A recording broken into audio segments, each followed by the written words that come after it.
তো ভাই আসলে আমি বুঝতেছি না যে আমি কি বলবো। সবাই সব কথা বলছে, সবাই আমার যা বলার ছিল বা যা বলবো ভাবছিলাম, দেখতেছি অনেকেই অনেক কথা বলতেছে আলভির লাইভে আসার পরে।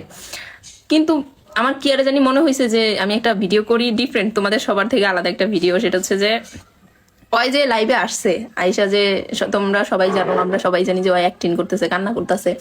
তো ওই যে লাইভে আয়শা যে একবার নিচের দিকে তাকায় স্কিপ করে, আবার যে অন করে যে ক্যামেরার দিকে তাকায়, আবার অন করে ক্যামেরার দিকে তাকায়, এই যে কান্নাটা করছে হয় অ্যাক্টিং করে নিচের দিকে তাকায়, এক বুরুজকে আমি একটা বুরুজ খেতে পারি না কিভাবে যেন উস্কে, যাই হোক উঠে এমনি তাকায়, আবার স্কিপ করে আবার এমনি তাকায়।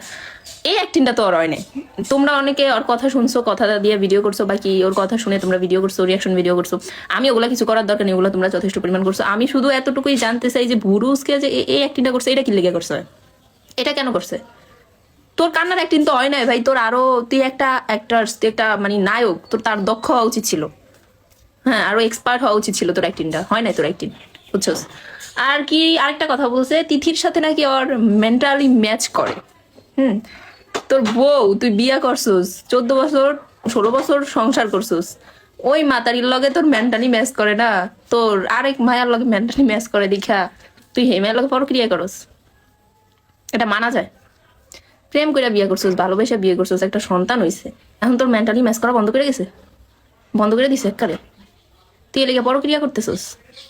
হ্যাঁ। তারপরে যে কি জানো, একটা আপু আইসা বললো না, বয়রা দুই বউ এটা নাটক করছিল, দুই বউ বয়রা, তো ওইখানে তিথি ছিল।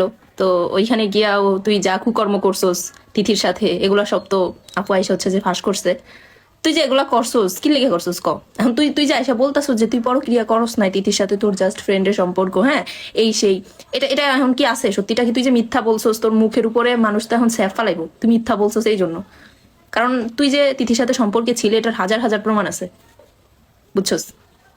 তো এইসব নাটক কইরা তোর কি লাভ? আবার আরে আবার কি কইছস যে আমার ইকরার শেষ মুখটা আপনার আমাকে, আমরা তোরে কি আসছি, আমরা তোরে কি আসছি আকাম করবি তুই? আর এখন দোষ দিস পাবলিকের, পাবলিকের দোষ দিস।